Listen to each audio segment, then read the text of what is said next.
worldwide, it has already been changed that they are moving towards more problem-oriented, problem-based, competency-based curriculum, community-oriented. So you are also thinking... Yes, we are already thinking in the community-based right way, because we are thinking to extend the training not only during the medical school but also during the internship, whether we can take part of the internship into the village level, community level, so that they would be more trained in that level. So I think community level orientation of the education is very, very important. Sir, I have also the honor to have you as my teacher. So you taught us during my fellowship in pediatric surgery. We have a topic on pediatric orthopedics. So you have taken some of our classes and you taught us very well. You give us, ask our questions if there is any gray zone, whether we have understood or not. You took feedback and your class was excellent. But sir, many of the teachers, we are making doctors but not teachers. So do you think that the qualitative change in teaching learning process, faculty development, this is necessary? I would say that you see, teaching is a teaching. Being a doctor, being a surgeon is a surgeon, but not necessarily being good teacher. And the best surgeon may not be the best teacher.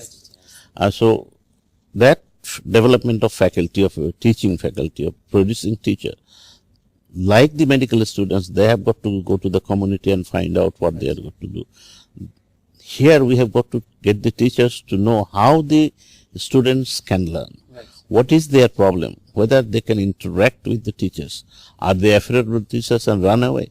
In my days when I used to see my teacher far away, I used to run away because I don't know to go in front of it. Here now I feel the teacher and the student has to be good friends. They have to come to each other and get to know each other well so that they can interchange their ideas. So the development of a teacher, not only being a good doctor, but the development of a teacher has to be taken totally separately. And I feel very strongly that this teaching for the teachers has to be taken very, very well. Otherwise, being a good doctor not necessarily means a good teacher. You are actually having some plan for faculty development. Okay. So we need more funds for this. We have a medical education unit, but that is not that much active. Right. We have a center for medical education. They do it limited. We have a center for medical education through which some of this teaching process goes on, improving, but we need to do more emphasis in this I'm sector. also a student. I'm also doing a master's in medical education from Center for Medical Education, but they have limited programs. So I think they need more fund. Also the medical college, they have a medical education unit. That should be strengthened. This should be more strengthened, and the teaching of the teachers or development of the faculty has to be taken very seriously. Sir, actually, what is your perception? Like enough faculty interest is there regarding these things? Faculty, they are interested in these things? I would say that, you see, there is a variation in human development everywhere. All individuals are not equal. All doctors are not equal. So all teachers cannot be equal. So we have to make them interested. We have to get them to see how they can improve themselves. Wherever there are problems in the individual, that we have got to take that into consideration and see how we can improve this. It's like a small baby going into this very basic schools and then trying to take that. Somebody has qualified, done the post-graduation, has become a very good surgeon, but has not gone through a teaching process. So you have got to take that process, teaching process again from the beginning, and see how we can develop this further so that he becomes a good teacher as well as a good doctor. This is again a teachers training program. Unless we have a teachers training program, and it not only one program, continuous the teachers training program every time in every development, then we will not have this. So our next question is on enrollment system. So you know that our enrollment system is purely on merit basis, but you have already mentioned that human qualities is, if not more, but are equally important. So, but in last 40 years since independence, such important factors are not considered during enrollment process. Why do you think nobody is looking after this issue? And would you like to address? Very important question, and very, very sophisticated and very very important issue that has been brought up. Why do you go by merit only? Now, if we do not go by merit, what is the other things that we can go by? By human quality, and taking interviews and going for sitting for other issues. In a developing country like ours, there are many options through which we can select. I think through trial and error, we have seen that the options, if you leave it to other than the merit, there are some other problems to creep in, which may create more problem. But I do totally agree.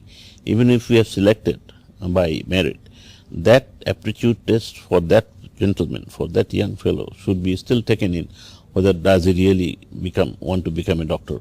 I am sure in your class and in my class and in every class, in every medical school, everybody gets admitted and then 5-10 students go away because they think they can. I am sure this is still continuing. So they think they can become a doctor, but after some time they leave it. And they become very senior officers in many places. So this part is not only here. I have seen it in Europe. I have seen it in UK, that somebody getting admitted in the medical school there and then leaving.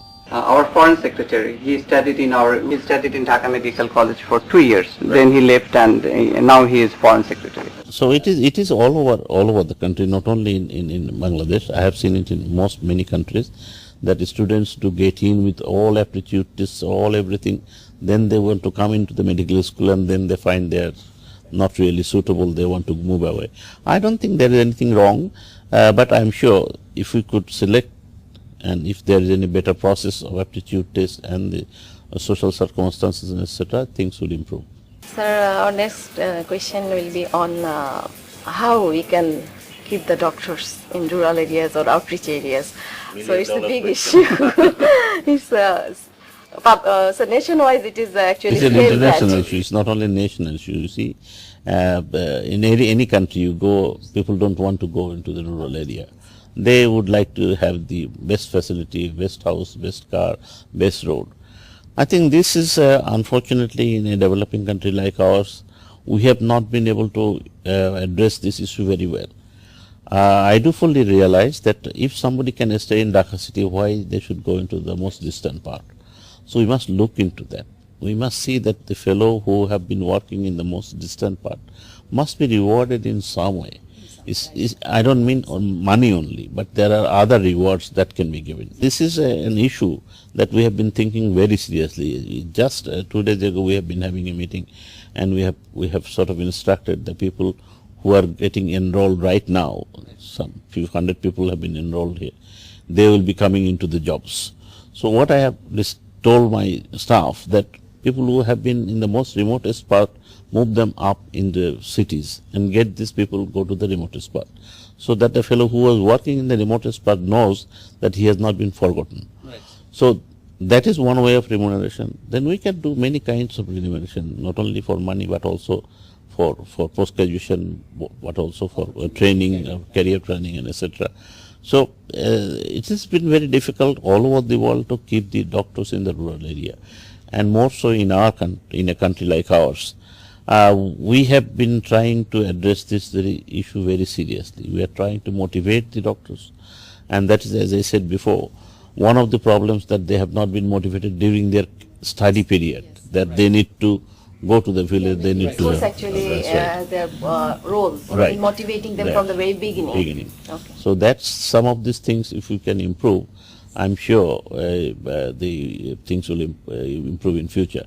I can tell from my experience when I worked in a village in my very early career, those are the days are really very useful, not only building your career, but you remember those days for the rest of your life. If you really mix with the local people and the village people, very simple people, very easy to satisfy, very simple treatment, but if you look after them, they remember you like a god, and they remember you throughout their whole life. So this people don't realize. If you can make the doctors realize that this is a sector they should invest and try to look into, I'm sure things will improve.